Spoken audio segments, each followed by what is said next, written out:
Mesdames, Messieurs, bonsoir. Tous les plaisirs et pour moi de vous retrouver encore pour ce nouveau numéro de l'émission Chemin de la Vérité que vous avez l'habitude de suivre ici chez nous à Digital Congo chaque mercredi et dimanche en rediffusion. Ces magazines qui traitent des questions liées à la foi, qui est aux croyances et aux autres. Il nous vient de très très très loin. Il travaille à Roubaix des pieds intenses, c'est là que le Seigneur l'a amené à travailler, mais il est également membre d'un réseau, d'une structure qui voudrait prêcher pour la refondation de la chrétienté, mais également le renforcement des capacités des hommes de Dieu. Aujourd'hui, on parlera d'un congrès, en anglais Congress, WBN, et on reviendra également sur une grande activité que ce congrès va organiser ici au mois de juin prochain avec le docteur Noël Wolof. Tout ça, ne vous inquiétez pas, vous aurez des explications avec notre invité. Et ce soir, nous avons le privilège de recevoir le pasteur Martin Zongo. Pasteur, bonjour. Bonjour. Merci d'avoir répondu à notre invitation. Merci. Vous habitez Roubaix en France, c'est très très très loin. Vous êtes à Kinshasa pour une grande activité. Homme des dieux, vous fréquentez les milieux des églises, vous êtes installé à l'extérieur. Quand vous revenez, c'est quoi vos premières impressions? Vous êtes fier de l'église du Congo, vous êtes fier de ce qui est fait dans le pays? J'ai un double sentiment, je pourrais dire. Je suis autant fier pour tout ce qui se passe ici et qui développe éventuellement non seulement les membres, mais aussi toutes les activités sociales que je trouve dans différentes églises. Mais de l'autre côté aussi, il y a un sentiment, j'appellerais pas ça de tristesse, mais c'est plutôt un sens de responsabilité qui nous amène éventuellement à croire, à arriver un jour à associer nos compétences, nos forces et nos capacités avec ceux qui font déjà un travail ici pour pousser le but de Dieu un peu plus loin. La tristesse, vous la voyez comment? Qu'est-ce qui vous rend aussi triste sur l'autre face là? Je pense que ce n'est pas une tristesse qui est simplement liée à la réalité congolaise. J'aimerais bien souligner cela pour dire simplement que l'état de l'Église sur le plan global est pareil. Donc ma tristesse est aussi justifiable quand j'arrive ici, tout comme quand j'arrive dans d'autres coins. Je voulais par ailleurs souligner un passage biblique qui parle éventuellement d'une réalité dans les corps de Christ. Ceci se voit dans le livre de Ésaïe, chapitre 52, là où la parole de Dieu parle de l'aspect de Christ qui ne ressemblait pas à l'état d'un être humain. Ce livre de Ésaïe, chapitre 52, verset 7 au verset 8. En fait, cette réalité renvoie à une position ou encore à la manifestation inexacte de l'Église qui devait éventuellement être différente. En fait, c'est un peu le lien que je fais pour manifester ma tristesse, non seulement dans un environnement congolais, mais c'est l'état de l'Église sur le plan global. Non, je voulais comprendre parce que je croyais plutôt que la tristesse était due à des situations sociales qu'on retrouve ici. Et pourtant, pour moi, la tristesse, c'est plutôt l'Église du Congo qui n'arrive pas à refléter l'image des dieux, à être celle de la terre, comme le recommande la Bible, malheureusement. Tout à fait. Je vais revenir dans ce que je disais tout à l'heure pour dire simplement que l'état de l'Église au Congo, certes, éventuellement, il y a des côtés positifs, il y a des côtés négatifs, mais je ne vais pas simplement limiter au niveau Congo. Bien éventuellement, je suis venu ici pour le Congo. Je vais revenir sur ce que je disais tout à l'heure. En fait, le passage que je citais parle de l'état de Christ, qui avait une figure ou une apparence qui ne ressemblait pas à la figure humaine. En fait, cette vérité biblique est à comprendre à deux niveaux. Lorsque Jésus était sur la terre, c'est vrai qu'il est allé sur la croix, mais son aspect humain n'avait pas été défiguré. En fait, ça parle de l'état de l'Église globale qui présente aux yeux et aussi de tout le monde certaines déficiences. Et nous parlons éventuellement de la réforme qui, avec la révélation et les dispositifs que Dieu nous donne, a ramené une certaine réalité qui ramène la structure de manière aussi forte et intrigante pour le lendemain. Pasteur Martin, ça vous parlez des réalités que vous voyez ici. Je voudrais quand même qu'en préambule de cette émission, qu'on parle également du travail que vous abattez en France. Vous êtes responsable de l'église Centre des David.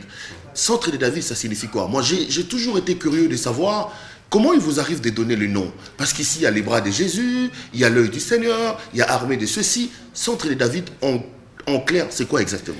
Le Centre de David, en un seul mot. Je pense que pour nommer une église ou donner un nom à une église, Dieu n'a jamais donné un nom à une église, sinon de recevoir une révélation particulière venant du Seigneur. En fait, le nom Centre de David veut simplement renvoyer une image ou encore la philosophie qui expose la vision que Dieu nous a donnée. Dans le cas du Centre de David, Dieu nous a clairement parlé pour bâtir un peuple selon le cœur de Dieu. Centre simplement pour dire que nous sommes en train de converger vers un même point, et David simplement pour dire que le royaume de Dieu, quand on parle d'ailleurs de Jésus-Christ, on voit que la première des choses dans le livre du Nouveau Testament, dans le livre de Matthieu, introduit Jésus d'abord comme fils de David et après comme étant fils de Abraham, etc., etc. Donc, pour moi, David représente l'icône sur laquelle nous sommes appelés à bâtir nos vies. Il est dit d'ailleurs que le royaume de Dieu, ou encore Jésus-Christ, était fondé sur David. Les livres de Amos parlent de royaume qui sera établi sur les bases ou la fondation que David avait mise en place. Donc, si vous voulez comprendre le fonctionnement de Jésus, nous sommes appelés à retrouver la réalité qu'avait vécue David. Je suis content d'entendre ces explications parce que David ici est généralement utilisé également en termes des antivaleurs. Hein. La plupart des pasteurs qui prennent les femmes des gens, quand vous leur posez la question, ils vous disent David, Dieu l'a appelé l'homme, c'est l'homme au cœur. Et pourtant, il avait pris la femme des Uri, des choses comme ça. Ne confondons pas les choses. Il y a une certaine réalité. Dans la Bible. Il y a une certaine réalité ici. Je pense que la parole de Dieu, la Bible dit d'ailleurs que l'Ancien Testament a été écrit pour notre instruction.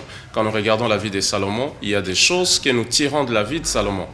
Éventuellement, nous ne tirons pas tout ce qui sort de la vie de Salomon, pareil dans la vie de Moïse, pareil dans la vie de David, pareil dans la vie d'Élie, pareil dans la vie de tous ceux qui nous ont précédés. Donc, pour moi, ici, lorsqu'on parle de Jésus comme étant fils de David, il est certain de réaliser éventuellement les choses ou les valeurs positives que David avait manifestées sur sa vie.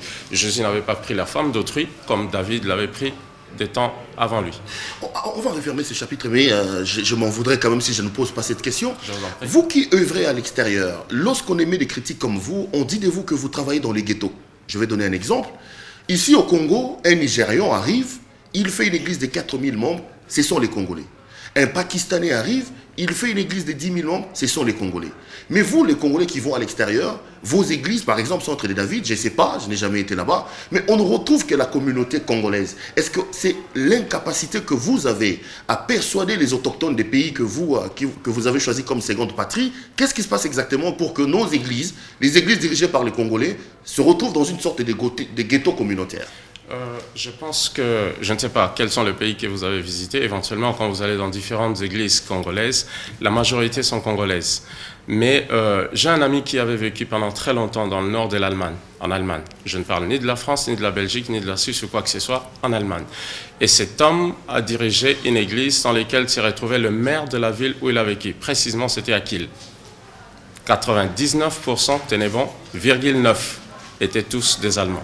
Je pense que, certes, il y a la majorité qui répond éventuellement aux choses que vous venez de souligner ici, mais il est aussi question de la réalité à laquelle nous faisons face. Vous avez parlé des Nigérians qui sont ici. Les réalités font qu'ils sont au Congo et les Congolais éventuellement participent à leurs églises.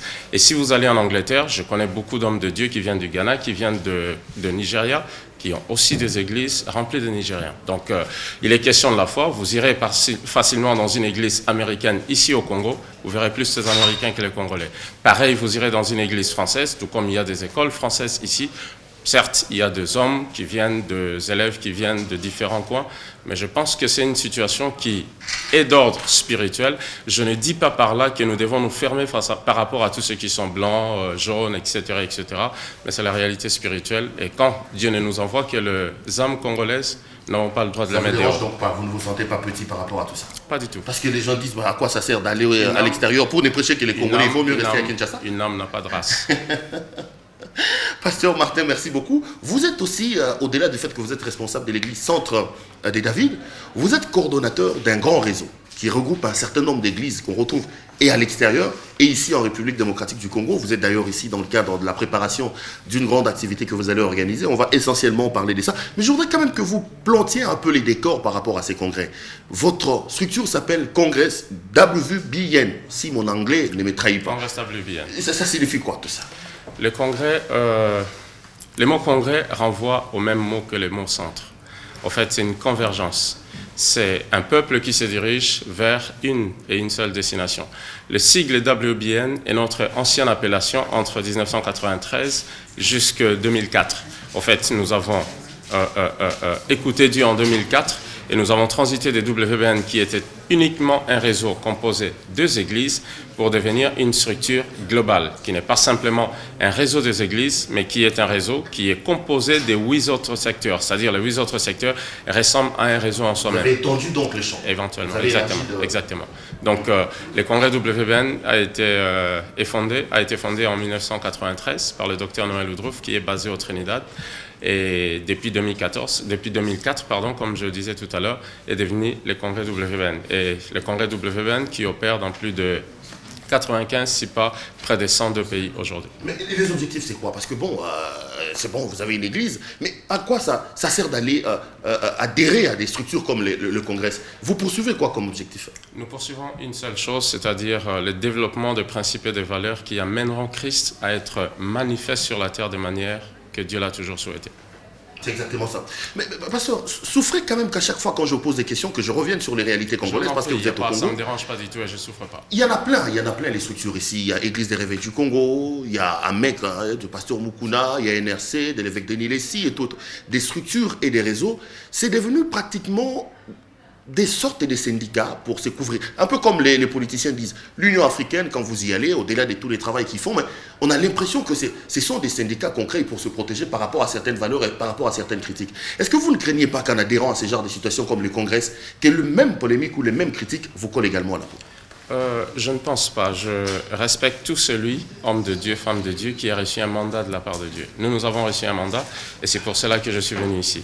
Les différents hommes de Dieu qui ont reçu un mandat ont des objectifs, ils ont une vision, ils accomplissent ce que Dieu leur a appelé. Il ne faut pas oublier que nous sommes les corps de Christ.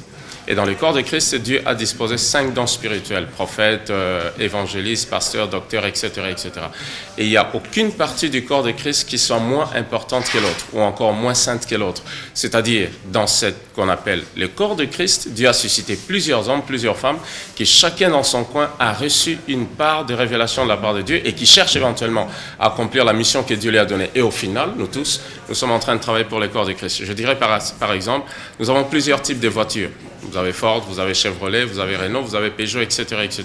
Chacun a sa spécificité, chacun éventuellement développe sa marque selon ce qu'il a acquis comme compétences technologiques. Non, mais lorsque la marque est développée au point où il manque un frein, au point où il y a des problèmes d'accélérateur et que la voiture doit vers un mur, c'est tout à fait normal que les utilisateurs que nous sommes, nous qui vous regardons de l'extérieur, puissions émettre des vues et qu'on se plaigne. Tout à fait. Et c'est là où ça devient intéressant, j'apprécie ce que vous venez de dire. En Suisse, il y a un salon de l'automobile. Je présume que quand les différentes marques éventuellement viennent présenter leurs produits, c'est aussi une possibilité pour eux d'être au courant des différentes prouesses technologiques que le voisin de gauche ou le voisin de droite vient de découvrir. Et dans les cadres du congrès, dans les cadres de l'école de l'église Corps de Christ, la raison pour laquelle Dieu amène différentes réalisations, conférences, ici et ça, c'est aussi pour permettre, afin qu'il y ait une plateforme où différentes personnes peuvent se croiser. Je peux apprendre de vous, tout comme vous pouvez apprendre de moi, et ainsi nous serons à mesure, avec un brin d'humilité, d'organiser, si pas de développer ce que nous avons reçu. Alors, pasteur, vous dites que le congrès a été créé par les docteurs Wolof. Je ne sais pas si... Noël Woodruff. Mon anglais, il est un peu bizarre. Mais ça fait 93 que la structure existe. En République démocratique du Congo, j'apprends que c'est à peine que vous venez d'entrer et vous commencez à assurer la visibilité. Qu'est-ce qui s'est passé? Ce n'est pas que nous venons d'entrer il y a à peine. Ça fait plus d'une dizaine d'années que nous sommes ici à Kinshasa. Dans une vraie discrétion, dans un véritable anonymat. Tout à fait. Ouais. Et figurez-vous que c'était fait exprès. Le docteur Woodruff est arrivé au Congo pour la première fois par Lubumbashi. Ça date des années fin 1900, quelque chose comme ça. Il était ici, au Congo, l'année dernière. Et c'est maintenant que nous avons pensé qu'il était important qu'on puisse éventuellement faire tout ce que nous sommes en train de faire avec l'ampleur que nous l'avons donnée. Alors, pasteur, là également une autre inquiétude, c'est généralement, vous avez dit qu'il est de Bahamas ou de... Il vient de Trinidad. De Trinidad, mais tous nos pasteurs, à chaque fois qu'ils entrent en contact avec certains autres hommes de Dieu de l'extérieur, ils nous ramènent toujours des antivaleurs, entre guillemets. Je vais vous donner un exemple. Dans ce pays, on avait une façon de voir les seigneurs, mais lorsque les autres sont allés aux États-Unis, ils nous ont ramené ici des vestes où on vous tape ou vous tombez. Quand les uns vont au Nigeria, ils reviennent, ils nous amènent de l'huile, ils amènent des lots, ils amènent tout ça. Du coup, on a l'impression que toute ouverture vers l'extérieur édulcore un tout petit peu notre perception des dieux. Est-ce que ça ne peut pas être le cas avec vous? Quelqu'un qui vient d'être loin, on ne connaît pas la philosophie, on ne connaît pas personnellement. Nous, c'est quand même normal que nous ayons des inquiétudes dans ce sens-là. Tout à fait, les inquiétudes sont fondées. Je dirais ceci. Le docteur Woodruff vient ici, donc la rencontre aura lieu le 27 et le 8 juin prochain. Nous sommes en train de promouvoir certaines réalités. En clair, nous avons reçu un mandat et nous propageons ce que nous appelons la présente réforme apostolique et prophétique de l'Église. Je reviens au livre d'Ésaïe que j'évoquais tout à l'heure. La parole de Dieu parle de l'aspect de Christ dont la physionomie et la figure ne ressemblaient en rien à un homme normal. Cette parole biblique renvoie à deux réalités. Elle s'est accomplie à moitié, une autre moitié ne s'est pas accomplie. L'autre moitié non accomplie, qui nous montre tous que Jésus n'avait pas été défiguré, parle de l'attrayance, de l'attirance, de la beauté de l'Église aux yeux des nations. Ce que l'Église a perdu, non seulement au Congo, c'est un état global. Je l'ai souligné d'emblée lorsque nous avons démarré cette émission. En fait, en évoquant ce passage biblique, je vais mettre l'accent sur ce que Dieu fait aujourd'hui. Et ce passage biblique de 8 à 15 de Ésaïe 52 parle de nations qui vont convulser à l'approche et lorsque Dieu commencera à faire quelque chose de nouveau. Convulser veut simplement dire être surpris agréablement. Voici ce que Dieu fera dans les temps de la fin. Ce n'est pas une forme de prétention, c'est une grâce, c'est une révélation que Dieu nous a donnée. Et figurez-vous, comme je dis, depuis 1993, nous courons dans la même vision et dans la même réalité. Je ne peux pas être ici rapide pour vous dire ce qui va arriver, mais sachez simplement que ce que Dieu fait aujourd'hui quand on parle de la réforme, cela renvoie à un mot grec qui parle de diatorsis. Diatorsis, c'est le mot grec qui nous a donné le mot orthopédie. Les malformations extérieures de l'Église sont dues aux antivaleurs intérieures. Et les mouvements actuels de Dieu que nous nommons ici la présente réforme de l'Église ne fait pas allusion ni ne regarde aux aspects extérieurs que vous avez évoqués ici, en parlant de toutes ces aspersions, etc. etc. Les mots se trouvent dans le livre des Hébreux, chapitre 9, à partir du verset 7, 8, 9 et 10. Parle d'un moment où les manifestations, la friandise dans les manifestations extérieures cesseront pour rentrer dans une forme de réalité différente. Cela ne veut pas dire que dans la présente réforme de l'Église, il n'y a plus place au miracle, ni aux manifestations extérieures. C'est pour dire l'accent spirituel ne sera plus mis sur les aspects extérieurs de l'Église, mais qui parle éventuellement de l'homme intérieur, de valeurs et toute forme de réalité qui ramènera la formation extérieure au point que ceci soit éventuellement belle et beau à voir. Donc vous allez tout de même pas, nier ou enlever tous ces aspects que les gens critiquent aujourd'hui. Je ne parle pas de nier les aspects critiques. Je parle de nier les choses que Dieu a déclarées, qui sont réelles, qui sont bibliques. Les miracles sont bibliques. Les miracles doivent se positionner sur les valeurs divines. Jésus-Christ a apporté les miracles. La Bible dit dans le livre de Matthieu chapitre 13, verset 52, que tout scribe instruit pour ce qui concerne le royaume de Dieu tire les bons trésors dans les choses anciennes, tout comme nouvelles. Qu'est-ce que cela renvoie? Cela veut dire simplement que les différents mouvements de Dieu qui arrivent ne vont pas. C'est comme si vous montiez au deuxième étage tout en brisant le premier étage. Mais non, il y a des choses à déraciner, il y a des choses à conserver. Nous n'annulons pas le fait d'être sauvés par la foi sous prétexte que ça date du XVIe siècle. Nous n'allons pas éradiquer le fait de parler en langue sous prétexte que ça date du mouvement pentecôtiste de 1904. C'est pour dire simplement, pour aller dans les niveaux supérieurs, il y a des acquis du passé que nous devons conserver. La présente réforme apostolique déterre, déracine ce que vous avez nommé ici comme étant anti-valeurs, mais conserve les valeurs du monde ancien, tout en propulsant le royaume de Dieu vers des positions futures. Je parlais du docteur Woodruff. Woodruff, finalement, j'y arrive. Mais parlez-nous un peu de lui, de son parcours, de ses points doctrinaux, parce que là également, ça risque de poser question. Il voit comment les choses de Dieu, il est dans quelle mouvance des choses de Dieu? Le docteur Woodruff, moi-même, ainsi que tous les autres amis, j'ai manqué de souligner que celui qui coordonne la francophonie, c'est Anaclet Bongoud, il est basé en Belgique. En fait, lorsque je parle de la présente réforme apostolique, c'est le mouvement dans lequel fonctionne et opère le docteur Noël Woodruff, qui a reçu éventuellement une vision divine pour amener l'Église du corps de Christ dans cette nouvelle direction. Pour définir l'aspect doctrinal du docteur Woodruff, je parlerai des accents qui sont mis aujourd'hui dans l'actuel mouvement. On parle éventuellement de la globalisation du royaume, on parle de la création de nouveaux systèmes de valeurs, on parle éventuellement de l'accent qui est mis sur le caractère et non pas sur les dons. Pourquoi j'insiste là-dessus? Pour simplement dire, prenons l'exemple de sacrificateurs. Sur le caractère et non pas sur le don. Tout à fait. Parce qu'aujourd'hui, les gens croient que une fois que je commence à vous faire tomber, une fois que le Seigneur me donne un don, je deviens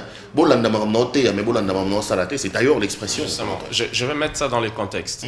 Les contextes, c'est la présente réforme de l'Église. Et dans chaque mouvement de Dieu, il y a un accent particulier. Je vais revenir sur le mouvement de Martin Luther de 1500 et poussière. L'accent a été mis sur le fait que l'homme est sauvé par la foi. Il y a eu d'autres mouvements tels que le mouvement de la sainteté avec John Wesley et compagnie. L'accent a été mis sur le fait d'être sauvé par la foi, mais poursuivre sa marche spirituelle dans la sainteté. Il y a eu d'autres mouvements, les mouvements pentecôtistes. L'accent a été mis sur les parler en langue et d'autres réalités. Il y a eu d'autres mouvements en 1940 et quelques, les mouvements de l'arrière-saison. L'accent a été mis sur le fait que la congrégation peut éventuellement entrer dans l'aspect lévitique. L'accent a été mis sur l'imposition de main. L'accent a été mis sur les enseignements. Tous ces mouvements n'ont pas rejeté les acquis du mouvement passé, mais ont gardé les choses anciennes et continué à migrer vers les mouvements positifs et futurs. Nous avons eu l'autre mouvement charismatique avec les démons chakarians qui ont sorti différentes personnalités et mis en place des églises traditionnelles pour mettre en place des organisations extra-églises. Nous avons eu les mouvements prophétiques qui ne datent pas de très longtemps et par la suite les mouvements apostoliques. Maintenant, dans l'actuel mouvement de Dieu, tout comme dans les mouvements de Dieu précédents, comme je disais tout à l'heure, il y a des accents. Il y a l'aspect global, il y a la notion des alliances, il y a la création des nouveaux systèmes de valeurs, il y a l'accent qui est mis sur le fait d'aller au-delà des impositions, de l'imitation de sa propre vie personnelle pour un développement succinct. Il y a éventuellement l'aspect que j'ai évoqué en dernier lieu, l'accent mis sur les valeurs et non pas sur les manifestations extérieures. J'aimerais souligner quelque chose pour clôturer cet aspect. Lorsqu'on regarde la vie que devait mener un sacrificateur, un souverain sacrificateur devait entrer dans le lieu très saint une fois par année. Il devait être vêtu d'une certaine manière et au bout de ses vêtements, il y avait les fruits et les clochettes. Les fruits et les clochettes. On ne devait pas laisser deux clochettes se suivre de peur que si c'est cogné, cela créait un problème et les sacrificateurs mouraient. En d'autres termes, je veux dire, le caractère est important. On doit mélanger, mixer, marier les caractères et les dons. Les dons qui manifestent la gloire de Dieu, sans caractère du royaume, posent un problème dans le royaume de Dieu. On peut paraître vivant aux yeux des hommes, mais c'en est différent dans les yeux de Dieu. Donc il est important que nous comprenions que les dons sont réels, divins et doivent être fonctionnels dans tous les âges de l'Église, mais l'accent aujourd'hui dans les mouvements actuels est mis sur les caractères et si vous y ajoutez les dons, il y a une autre réalité. Il est dit, voici les miracles qui accompagneront ceux qui auront cru en Christ. Et non pas nous allons poursuivre les miracles. Nous avons une destination qui consiste à accomplir le but de Dieu et les miracles, eux, nous suivent. Ça, c'est un appel. Hein. Regardez bien le comportement au lieu de suivre pratiquement comme des moutons des dons que le Seigneur donne quand il veut et qu'il peut même récupérer. Ça, c'est très, très important, pasteur. J'ai bien compris cela.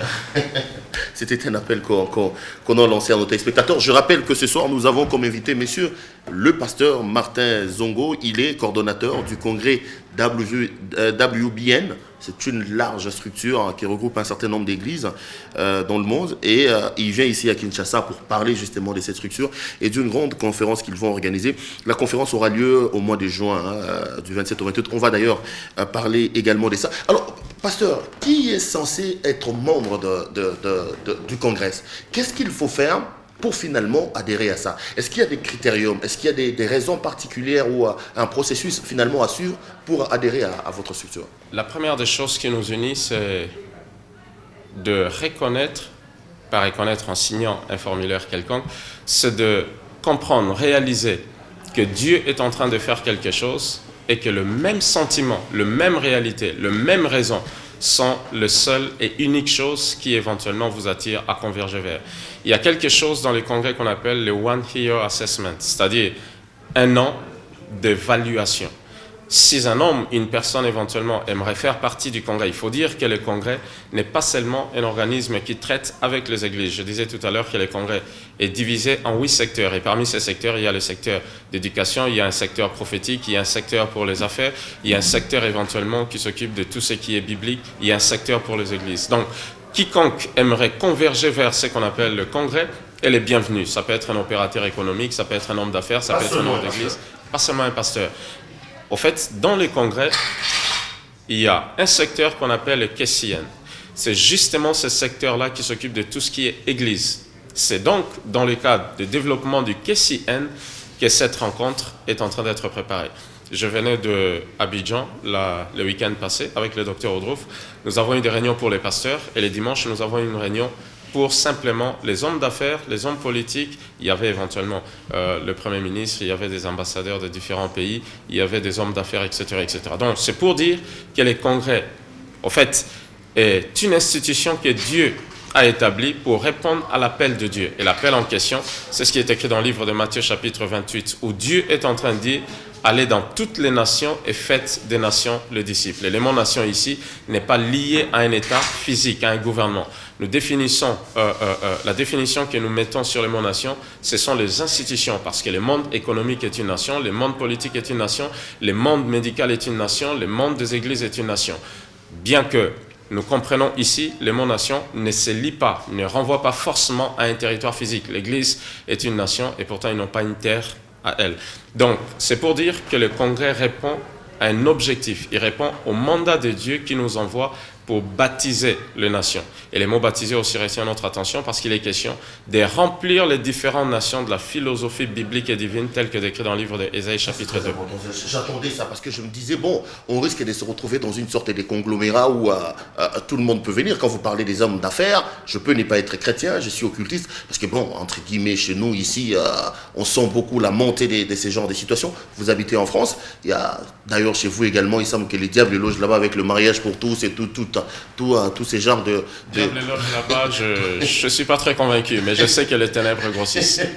Non, nous qui vous regardons de l'extérieur, parce que bon, un Congolais d'ici ne peut quand même pas comprendre, c'est vrai que ce sont des phénomènes qu'on voit ici, que toute une institution, que tout un pays puisse légaliser le truc comme le mariage pour tous. On a beau parler français, donner des arguments scientifiques, mais naturellement, pour les Congolais, ça passe pas. C'est comme ça que j'ai dit, les diables a bien trouvé un refuge chez vous. Alors, je reviens à ma question, je disais donc, je suis content que vous évoquiez la philosophie chrétienne, parce que bon, à un moment donné, moi j'ai craigné que ça devienne pratiquement un fourre-tout. Est-ce que vous mettez également l'accent sur la chrétienté des adhérents, qu'ils soient hommes d'affaires, qu'ils soient un homme politique, mais il doit au départ, à mon avis, avoir Christ comme chapeau? Pas du tout, pas du tout. Figurez-vous que lorsqu'on parle du royaume de Dieu, le royaume de Dieu ne fait pas forcément allusion aux chrétiens. Le royaume de Dieu, il est dit, par exemple, dans le livre d'Ésaïe chapitre 2, que Dieu éventuellement élèvera l'Église comme une montagne qui deviendra le chef des montagnes, qui sera au-dessus de toutes les montagnes. Et la parole de Dieu dit encore que les nations viendront à elle et diront « Enseignez-nous vos voies ». La mission de l'Église est claire. Dans le livre de Matthieu chapitre 28, il est dit « Allez faites des nations des disciples les baptisant ». Il y a deux mots en grec qui parlent du baptême. Les mots dont il est question dans le livre de Matthieu 28, ce n'est pas baptizo, qui consiste à amener quelqu'un dans une rivière et le baptiser. C'est le mot bapto, qui veut dire prendre un concombre, le laisser pendant un certain temps dans du vinaigre pour qu'il puisse se transformer en cornichon. Lorsque Dieu dit « Allez dans les nations et baptiser », la mission de l'Église est globale, loin au-delà de l'imitation ou des murs de l'Église. L'Église a pour base la philosophie spirituelle et chrétienne. Véritablement, nous allons nous baser sur ça. Quand nous faisons des réunions pour les Kessiennes, nous invitons le pasteur ainsi que les assistants pasteurs. C'est autre chose. Lorsque nous faisons une réunion pour hommes d'affaires, nous sous-entendons qu'il est question, avec l'aide de Dieu, avec la parole de Dieu, de développer, d'exposer, de présenter les initiatives du royaume de Dieu pour le développement humain. Voici les cœurs de la présente réforme. Quelle que soit la croyance des participants, quelle que soit leur perception spirituelle et tout. Vous savez, quand vous avez un leader à la tête de l'État ou d'une institution qui n'est pas chrétien, mais qui développe son pays et qui permet dans le développement de son pays, les croyants et les non-croyants se retrouvent socialement, je pense qu'il y a quelque chose. Mais il est important que nous ne puissions pas s'aimer l'amalgame ici. Le royaume en souffre dans ces genres de situations. Là, ça me complique un peu quand même. Je vais clarifier. Je comprends que vous soyez compliqué, que cela vous complique. La réalité, celle-ci. Le royaume de Dieu étend ses valeurs sur la terre entière. Figurez-vous que Dieu n'est pas seulement concerné au Congo, ou encore à certains pays qui ont exposer leurs croyances comme étant chrétiennes ou qui s'épanchent vers la chrétienté. Dieu qui est au ciel est autant concerné à l'Arabie Saoudite, spirituellement tout comme physiquement. Dieu qui est au ciel, qui a créé l'Indien, qui a créé l'Afghanistan, qui a créé l'Iran, est aussi concerné. Nous parlons du royaume de Dieu qui n'exclut pas le fait de ramener les gens à croire en Christ. Il est important de comprendre que le royaume de Dieu avance. Daniel a fonctionné dans un environnement où son chef numéro 1 était un profond sataniste. Joseph a fonctionné dans un environnement où son chef numéro 1 était un profond sataniste. Ça, c'est une philosophie liberticide qu'on n'a pas l'habitude d'entendre ici. Elle n'est pas du tout. Non. Laisse-moi avancer dans la direction. Il est très important parce que rester en cours de chemin semblerait prêter à confusion. La réalité est simple. Le congrès WBN est subdivisé en 8 secteurs. Parmi les 8 secteurs, il y a un secteur qui opère et qui fonctionne pour le développement des communautés des églises qu'on appelle le KCN. Au même moment, les congrès WBN répondent à un mandat divin qui a dit « Allez dans les nations, baptisez les nations et les ramenant à Christ. » Les ramenant dans le royaume de Dieu. Cette réalité nous fait dire que nous sommes appelés à parler non seulement aux chrétiens, nous sommes aussi appelés à parler à ces personnes que tu as ici soulignées comme étant les satanistes. Mais la réalité derrière, la philosophie derrière, la mentalité derrière, la doctrine derrière, tout ce que nous faisons est biblique. Et nous amenons éventuellement l'impact du royaume de Dieu dans tous les systèmes. Dieu a dit, allez et baptisez le nation. Dieu ne se limite pas à une réalité. J'ai cité ici les livres d'Ésaïe qui dit, la montagne de la maison de l'Éternel se situera au-dessus des montagnes pour provoquer une chose, que les nations tournent vers elle et disent, enseignez-nous vos voies. Qu'est-ce que vous comprenez par enseignez-nous vos voies? Ça peut converger à ce que vous appelez amener les gens à Christ. Pasteur, je voudrais peut-être aussi refermer également ce dossier, mais je me sens quand même dans l'obligation de faire ces constats. On vous sent pointillé, on vous sent, comment dire, pieux quand vous parlez. Ça relance à moi l'idée qui dit que, bon, faites attention à ce genre de situations, surtout avec un discours comme celui-ci, heureusement que vous l'avez précisé par la fin. Je vous vois être combattu par nous qui voyons Dieu dans son état brut.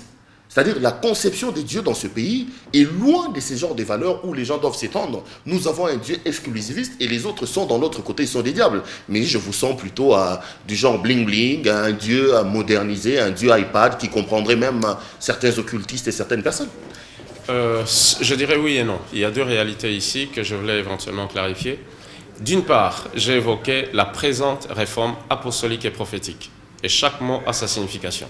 Je vais simplement parler de l'apostolique. Les apôtres sont appelés dans le livre de 1 Corinthiens 3,16 comme étant de sages architectes. Il y a deux courants des compétences dans la dimension apostolique. Quand je parle de l'apostolat, je ne parle pas de voyager beaucoup, je ne parle pas d'avoir plusieurs églises, je parle d'une dimension divine que Dieu a accordée à un homme. Lorsqu'on parle de sage architecte, il y a deux composantes dans tout apôtre. On n'est pas apôtre parce qu'on voyage beaucoup, parce que l'apôtre Philippe n'a jamais voyagé, il n'a jamais quitté la ville de Jérusalem et par conséquent, il n'a jamais fait une église. Donc, ce n'est pas parce qu'on a plusieurs. Qui n'ont pas voyagé souffrent d'un certain complexe. Il ose ouvrir la bouche, on lui pose la question, tu vois combien d'églises tu as implanté où? Ça ne devait pas l'être. Ça devait pas l'être. C'est l'ignorance. Et lorsque nous parlons de l'apostolat, comme je disais tout à l'heure, on parle de deux courants de compétences. Toute grâce et dimension apostolique venant de Dieu a une composante appelée la sagesse et la deuxième composante appelée la dimension architecturale. Lorsque nous parlons de l'architecture, nous parlons de la capacité de voir la maquette de ce qu'il y a dans le cœur et dans la pensée de Dieu. C'est pourquoi l'apôtre Paul disait constamment dans ses prières que Dieu nous donne accès à sa pensée. Et ces deux réalités amènent à ce que vous avez évoqué ici en parlant du pointilleux. Pointilleux, pourquoi? Ça renvoie à une forme de précision. Et c'est ce qui ramène aujourd'hui la présente réforme apostolique et prophétique dont j'ai évoqué. Donc, il est question simplement de voir, de lire la parole de Dieu sous un autre angle. Il faut aussi comprendre que toute la Bible, de Genèse à Apocalypse, ont été écrites, soit avec la dimension prophétique, soit avec la dimension apostolique. À l'exception, pas à l'exception, il y a deux personnes qui n'avaient pas été des apôtres, si pas un, c'est le livre de Actes des Apôtres écrit par Luc, ainsi que le livre de Luc qui a été écrit par Luc qui était médecin. Mais nous voyons même dans ce cas, l'homme a fonctionné sous la couverture de la grâce et de la dimension apostolique. Donc, je suis d'accord lorsque vous parlez de tout ce qui est pointilleux, mais là où je ne suis pas d'accord lorsque vous parlez du fait d'être modernisé, qui soit à l'encontre de cette réalité spirituelle et soit associé à tout ce qui est occultisme. Je dis non pour la simple raison qu'il y a eu trop d'amalgame et de confusion. Dans la chrétienté, il n'y a que blanc et noir. Il n'y a rien entre deux. Entre nous, on peut dire il n'y a rien, mais il y a l'air, il y a l'oxygène et tout ce que vous voulez. Donc, la technologie est neutre. Il ne faut pas que nous puissions faire la confusion ou l'amalgame. Mais nous savons aussi que la technologie amène son lot de bien, amène aussi son lot des choses qui ne sont pas bien. Donc, je ne pense pas que le fait d'être pointilleux, technologiquement parlant, renvoie forcément à ce qui est qui peut être associé à tout ce qui est occultiste. Non, je comprends les explications. Je voudrais d'ailleurs enchérir dans la question parce que bon, pointilleux non seulement sur le plan technologique, mais sur le plan même de la forme, dans la présentation. On sent qu'on est en face de quelqu'un qui doit avoir été théologie à gauche, théologie à droite. Je connais les mentalités ici chez nous. On dira bon, livre, Dieu c'est pas dans des livres, Dieu c'est pas dans des discours, Dieu plutôt c'est pas pas dans le français, mais Dieu, c'est dans les vécus. Et vous risquez vraiment, avec une telle démarche, d'avoir les portes complètement bloquées et ne pas avoir beaucoup d'adhérents. C'est ça mon inquiétude, en fait. Je reviens sur la même chose que j'ai dit tout à l'heure. La présente réforme met l'accent sur les valeurs et non pas sur la manifestation extérieure. Vous avez évoqué un point, c'est depuis longtemps que la structure Congrès WBN existe, c'est seulement maintenant que vous apparaissez devant le grand public. J'ai répondu en disant que c'est fait exprès, justement pour dire, nous avons marché avec Dieu, nous avons avancé, progressé, prospéré avec le Seigneur pour aujourd'hui éventuellement exposer les faits. Tout ce qui est exposé ici ne fait pas allusion au savoir intellectuel. Il faut aussi dire que notre Dieu est sage. La Bible dit que l'Église doit démontrer la sagesse infiniment variée de Dieu. En fait, nous ne voyons pas infiniment variée. Ça renvoie à l'image d'un diamant qui est multifacette. C'est comme ça que Dieu est. Et je pense que si vous êtes connecté, attaché avec Dieu, ça va des sources, vous recevez sa sagesse, vous recevez son intelligence, qui n'a rien à voir avec le fait de faire une théologie, ou faire la théologie, ou avoir étudié ou lu tel ou tel autre livre. Il y a une compréhension qui est ici mentale, il y a une autre compréhension qui, elle, tombe dans le cœur. Je pense que votre entourage, si pas vous-même, vous fréquentez les églises, vous pouvez voir une dame vieille, assez âgée, qui n'a pas été à l'école, mais qui comprend mieux les choses qui sont enseignées qu'une personne qui a fait les grandes études. Donc, c'est pour simplement dire que les choses de l'esprit ne se reçoivent pas ici à la tête, mais les choses de l'esprit se reçoivent dans le cœur. Alors, pasteur, on va prendre la deuxième partie de cette émission et parler de ces grands rendez-vous que vous comptez d'ailleurs organiser ici avec le docteur Noël Woodruff. C'est au mois de juin, du 27 au 28 juin 2014, que vous serez ici à Kinshasa, au travers donc de ces grands séminaires. Et le thème, c'est « Développement des compétences dans les leaderships pour bâtir une église dynamique ». C'est exactement ça. Je vous laisse quand même le temps d'en parler. Qu'est-ce que les gens qui viendront dans ces grands séminaires vont recevoir? Il y a plusieurs choses. Je pense que parmi les choses qui seront communiquées, c'est déjà l'impactation. C'est une grâce divine qui consiste à développer nos compétences. Il est dit dans la parole de Dieu que à chacun, il a été donné selon la mesure du don. La grâce a été donnée selon la mesure du don. En d'autres mots, si vous avez un récipient de cette dimension, vous recevez éventuellement la grâce selon votre récipient. Mais les connectivités, la connexion, le fait de se croiser, éventuellement de se retrouver dans différentes plateformes, ne feront qu'enrichir notre compétence et par conséquent élargir notre dimension interne. Ce que nous pensons que les gens pourront éventuellement comprendre, c'est déjà comprendre ce que Dieu est en train de faire aujourd'hui. Où est-ce que le Dieu Tout-Puissant est en train de mettre l'accent? Il est à comprendre que dans chaque mouvement de Dieu, s'il faut se référer à l'histoire d'Israël, c'est à chaque moment que la nuée s'est déplacée, que le peuple devait bouger avec Dieu. Et c'est à l'endroit où s'est trouvée la nuée, la colonne de nuée, la colonne de feu, que descendait la manne. Il est question ici de souligner l'aspect de la parole, de la révélation divine qui nous permet nous-mêmes déjà de nous développer pour ne pas arriver à un certain niveau où nous calons, nous bloquons, nous développons